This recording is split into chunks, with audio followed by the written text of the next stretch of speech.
Everyone, Gecko here. I'm at Walk Mill in Cheshire to learn all about combine harvesters. Combine harvesters are one of the most important vehicles used on farms. Loads of the food we eat comes from plants that are grown in fields. All of this wheat needs to be harvested, so it's a good job we've got this incredible combine harvester. This combine harvester is called Daisy. She's got lots of neat parts that make her so useful on the farm. Let's take a look. Just look at these massive caterpillar tracks. They're designed to move the combine harvester through the field, even when the ground is very wet and muddy. They're like welly boots for wheels. The front of the combine harvester is made up of different parts which pull the wheat inside. Very sharp blades called teeth act like scissors and cut the wheat at the bottom. I wonder why they're called teeth. Do you eat your food like that? When the vehicle is full to the brim with wheat, a tractor with a trailer on the back drives next to the combine. The grain is carried up from the tank and fired out of a side pipe into the trailer.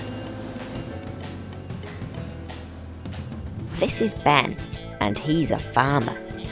His job is to drive and operate the combine harvester.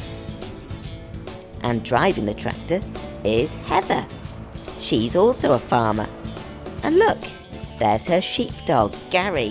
Hey, here boy. Ben and Heather use their radios to talk to each other to make sure the vehicles are in the right place so the trailer can catch all of the falling grain. Look at them all working together. Teamwork makes the dream work. Hi Heather. Can you please tell us a bit more about the different parts of the wheat? So this is the plant that we've been harvesting. As you can see, it grows in the soil at the bottom. Then we have the straw, which we use to bed animals down. And at the top we have the head of the plant, which has the grain in it. We use the grain to make bread and cakes and biscuits. Because combine harvesters are so wide and bulky, they're too big to travel on most roads, especially the small country roads around these fields. To get from one field to another, Ben and his team need to take the front off the combine and put it on a trailer.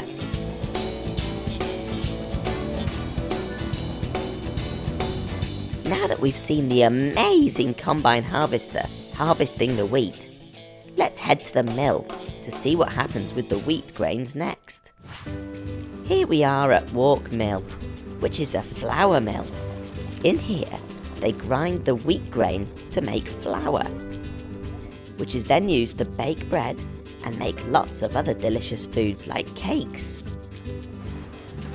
Check out this mega water wheel. The river pushes against the water wheel, making it spin, which turns the gears inside. Terrific! These gears then spin these special stones so that they can crush the grain into tiny pieces until they become flour.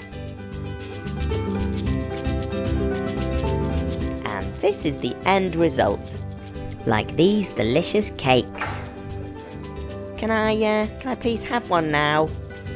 They smell delicious.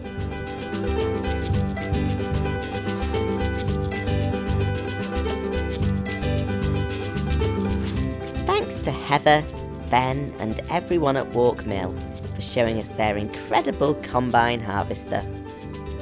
Until next time, it's cheerio from Gecko. Bye! Hello everyone! Gecko here! Are you wondering why I'm stood in the middle of this big field? Well, today I'm going up into the sky in a brilliant hot air balloon. Hot air balloons come in all sorts of different colours, shapes and sizes. And they work a little bit like this gecko balloon I've got here. This balloon is filled with a gas called helium, which is lighter than the air outside the balloon. That means if I was to let this go, the balloon would fly upwards into the sky. Can you believe that a whole hot air balloon is packed up in this small trailer behind me? This is Ed and Ben. Ed's a hot air balloon pilot. They're unpacking the balloon and getting it ready for today's flight. This part is called the basket, and that's where the people go. Next, Ed and Ben connect the burners to the basket. The burners are like the engine. They use fire to heat up the air inside the balloon to make it float high up into the sky. Hello, Ed. Hi Gecko, do you want to come for a balloon flight? Oh, yes, please. I'm so excited, Ed. Now it's time to attach the big balloon. Ed and Ben work as a team. Woohoo! Wow! This bag holds the entire balloon inside it. I'll let you into a little secret. Balloon pilots don't call this part the balloon. They call it the envelope. Whoa! Look how big it is! This is a fan, and Ed uses it to quickly fill the envelope with air. That's called inflation. It's getting bigger! Wow! This is what it's like inside the inflated balloon. Amazing! Remember, the balloon will only fly into the sky if the air inside is lighter. My old gecko balloon used helium gas, but this balloon heats the air inside and hot air rises. So now it's time to turn the burners on. As the air inside gets hotter, the envelope starts to float upwards. Okay Gecko, we're all set. It's up, up and away. Here we go!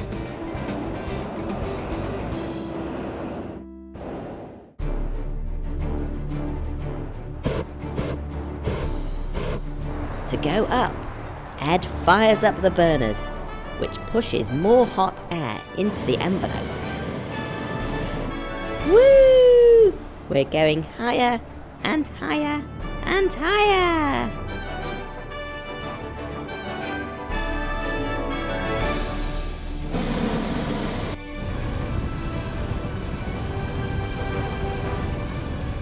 Wow!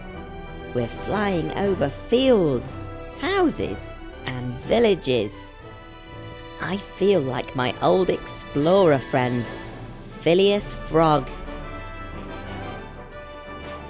Ed, when did you realise you wanted to be a hot air balloon pilot? So Gecko, my parents took me to my first balloon festival when I was 2 years old and I was hooked. And then about the age of 4 I decided that's what I wanted to do. I wanted to be a hot air balloon pilot. And here we are. It's so amazing to see the world from so high up. All of the people and cars look like little ants. It's the perfect place for a game of Sky High, I Spy with My Little Eye. I spy with my little eye something beginning with T. Town. I spy with my little eye something beginning with R. River. Where are we going to, Ed? In fact, how do you steer this thing? Good question, Gecko. Well, there's no steering wheel, so we can't steer it like a car or an aeroplane. And if you're in the garden, you let a balloon go, it just flies away. So that's what happens with us. But we can use winds at different heights. Winds at different levels, there are different layers, and they will slightly go different directions. So using my experience as a pilot, I can use those winds to kind of steer to where I want to go. Because we don't quite know where we're going to end up, our old friend Ben is following us in the truck, and he'll meet us in whatever field we land in. To make the balloon come down ready for landing, Ed stops heating the air inside the envelope. As the air inside cools, the balloon starts to float down. If he wants to make the balloon come down more quickly, Ed can lift a flap in the top of the envelope, which makes the hot air escape out of the top. And here we go, we're going down. I'm going to crouch down inside the basket and turn Gecko Cam on. Get ready for landing, everyone!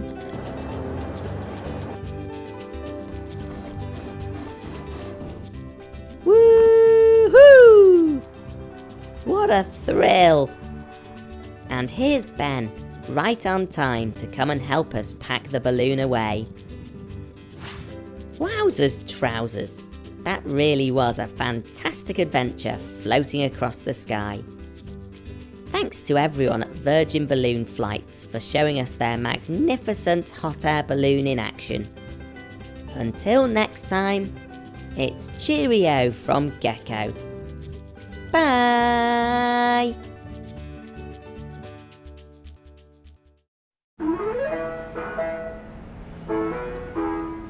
Hello everyone, Gecko here.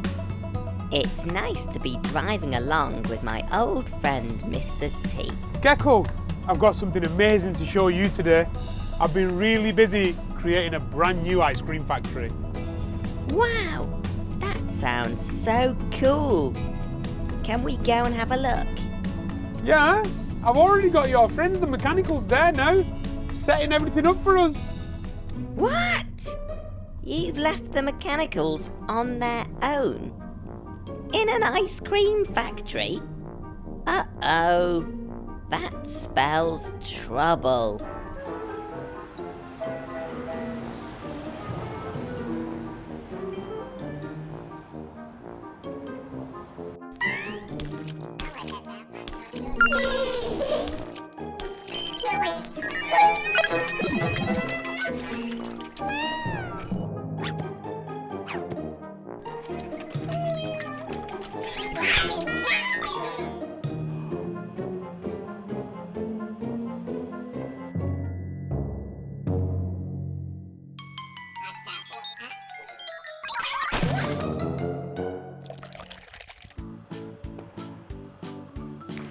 Let's hope there's no more mechanical mischief today.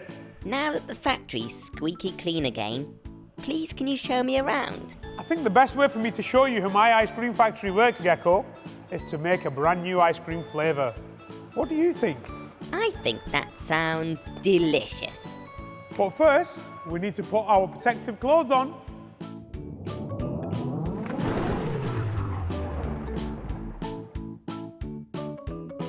Let's get ice cream making. First, Mr. T needs to make a special milk mix in this really big tank. He adds 5 bags of milk powder to some water. 1, 2, 3, 4, 5.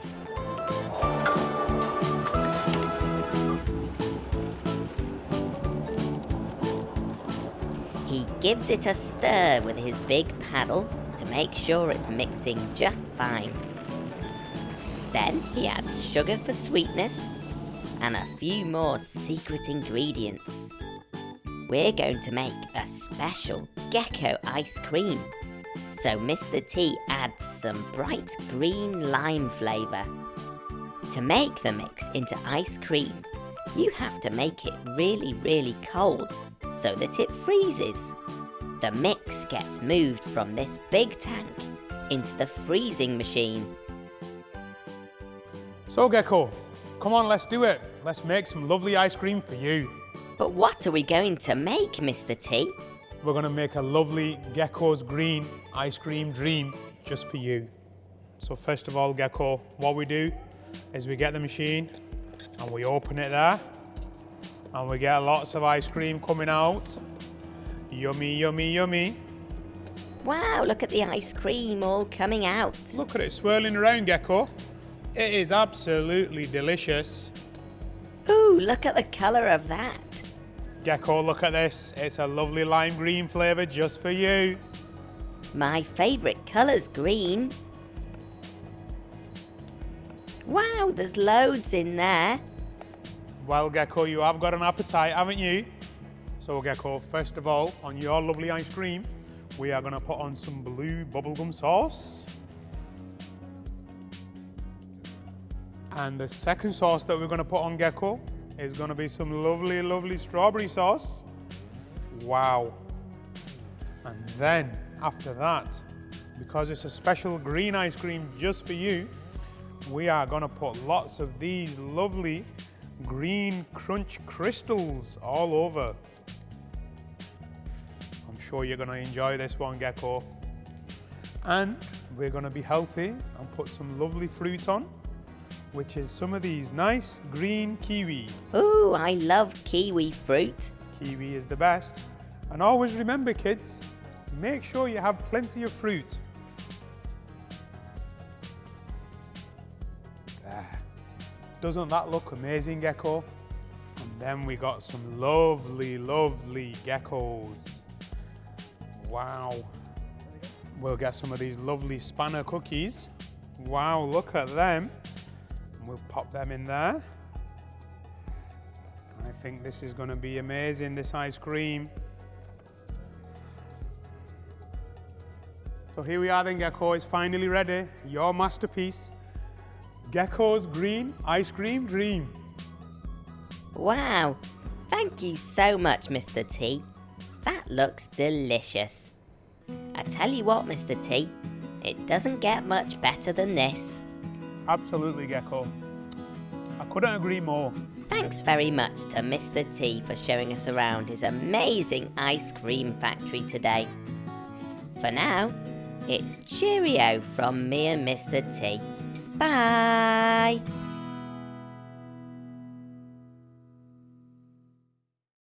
Hello everyone, Gecko here. I'm here at the tarmac quarry to meet an amazing freight train. Behind me is the locomotive. This is the part of the train that has the engine inside it, and it's where the driver sits. And these are the wagons. Wow! There's loads of them. Look, the locomotive is being connected to that long chain of wagons. These parts are called buffers. Buffers slow down the locomotive and the wagons at the last second and stop them crashing into each other. These big hooks are connected to each other. This is called coupling. These pipes connect the air brakes from the locomotive to the wagons. That's so the train can stop. Blue Mechanical, what are you doing in that wagon? Well, okay. I suppose you can't cause any damage in there. Please just stay out of trouble whilst I go and learn how you drive a freight train. This is Matt, and he's operations manager here. Let's go and have a sneak peek inside the driver's cab. So Matt, how do you drive a freight train? Right, Gecko, thanks for asking. Very, very simply, we have a power throttle here, that makes us go faster. And if we want to stop, we have some braking systems. We have two. One, if we're only a locomotive by ourselves, and the other one if we've got wagons attached. If it goes really wrong, we hit the red button, and this stops us immediately. And for any naughty people we see on the track, we sound our horn to let them know we're coming. This freight train works really hard, taking special stone all over the country. This stone is used to build houses, roads, and even schools. First, the stone has to be blasted from the ground. Big trucks like excavators and dump trucks work together to move this stone around. The stone is then crushed to make all of the pieces much smaller. But how do they get this stone from the quarry all the way over to the train's wagons? Well, inside these tunnels are amazing things called conveyor belts. They're a bit like magic moving carpets. They carry the stone all the way up and across to where the train's parked. And the conveyor belt finishes here, just above the wagons. The stone falls out of a chute into the empty wagons. Amazing! When each wagon is full, the driver drives the train forwards, ready for the next empty wagon to be loaded up. And that's it. The wagons are all full, so it's time for the train to start its journey. Oh no! I totally forgot. Blue Mechanical's still in one of the wagons. Sit tight, Blue. We'll catch up with you at the next tarmac depot. The train will now travel through this beautiful countryside for 2 hours before it arrives in the city, ready to be unloaded and turned into special building material. Freight trains are amazing because they can carry so much stuff. Over 30 houses could be built from all of the stone carried in this one train. More wagons mean less lorries on the road too, because this freight train carries the same amount as 70 lorries. Wow! And here's the train, right on time. This is the Tarmac Cross Green Depot in Leeds. The train drives along the tracks and into this shed called the Rail Offload Shed. This is Phil, and he's the rail offloader. He can talk to the driver on this walkie-talkie and ask him to stop or go. Once the first set of wagons are in the shed, Phil can empty the stone out. Hop out, Blue Mechanical, before the stone disappears. Woof! Phil pulls these levers, and the doors on the bottom of the wagon open.